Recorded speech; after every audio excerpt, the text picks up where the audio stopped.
नमस्कार दोस्तों, मैं आज फिर प्रस्तुत हो गई हूँ दूसरा अध्याय लेकर। आप सबको श्रावण मास की बहुत बहुत शुभकामनाएं। मैं उम्मीद करती हूँ और प्रार्थना करती हूँ आपका जीवन खुशमय हो। तो चलिए आज दूसरा अध्याय पढ़ते हैं। देवराज को शिवलोक की प्राप्ति, चंचुला का संसार से वैराग्य। श्री शौनक जी ने कहा, आप धन्य हैं सूत जी, आप परमार्थ तत्व के ज्ञाता हैं। आपने हम पर कृपा करके हमें यह अद्भुत और दिव्य कथा सुनाई है। भूतल पर इस कथा के समान कल्याण का कोई और साधन नहीं है। आपकी कृपा से यह बात हमने समझ ली है। सूत जी, इस कथा के द्वारा कौन से पापी शुद्ध होते हैं, उन्हें कृपा पूर्वक बताकर इस जगत को कृतार्थ कीजिए। सूत जी बोले, मुने, जो मनुष्य पाप, दुराचार तथा काम, क्रोध, मद, लोभ में निरंतर डूबे रहते हैं, वे भी शिव पुराण पढ़ने अथवा सुनने से शुद्ध हो जाते हैं तथा उनके पापों का पूर्णतया नाश हो जाता है। इस विषय में मैं तुम्हें एक कथा सुनाना चाहता हूँ। तो देवराज ब्राह्मण की कथा उन्होंने सुनाई और वह कथा है, बहुत पहले की बात है। किरातों के नगर में देवराज नाम का एक ब्राह्मण रहता था। वह ज्ञान में दुर्बल, गरीब, रस बेचने वाला तथा वैदिक धर्म से विमुख था।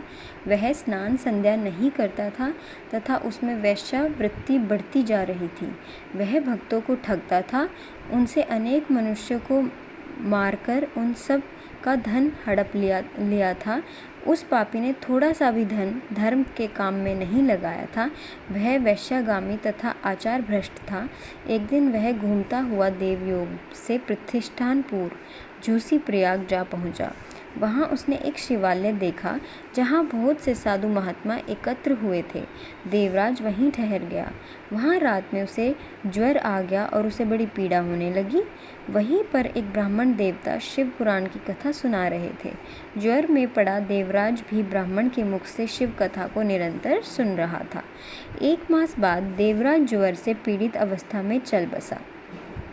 यमराज के दूत उसे बांधकर यमपुरी ले गए। तभी वहां शिवलोक से भगवान शिव के पार्षद आ गए। वे कर्पूर के समान उज्जवल थे। उनके हाथ में त्रिशूल, संपूर्ण शरीर पर भस्म और गले में रुद्राक्ष की माला उनके शरीर की शोभा बढ़ा रही थी। उन्होंने यमराज के दूतों को मार पीट कर देवराज को यमदूतों के चंगुल से छुड़ा लिया और वे उसे अपने अद्भुत विमान में बिठाकर जब कैलाश पर्वत पर ले जाने लगे तो यमपुरी में कोलाहल मच गया, जिसे सुनकर यमराज अपने भवन से बाहर आए।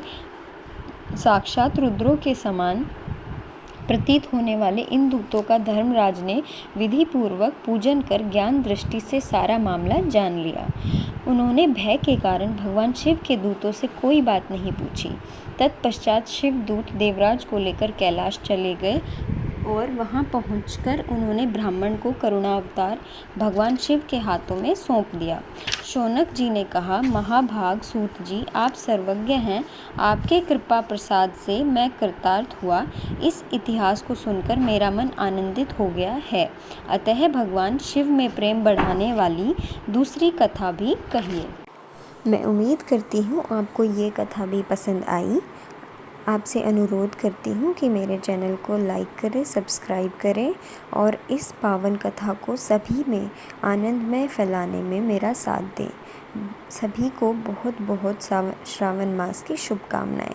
आप सभी से अनुरोध है कि जैसे आप ये कथा सुनकर अपने जीवन को महका रहे हैं, अपने साथियों, अपने पड़ोसियों, अपने रिश्तेदारों का भी महकाएं। इसे शेयर करें, लाइक करें, कमेंट करें। मैं देखना चाहती हूँ कि आपको ये है कैसी लगी। बहुत बहुत धन्यवाद। मिलते हैं तीसरी कथा में कल।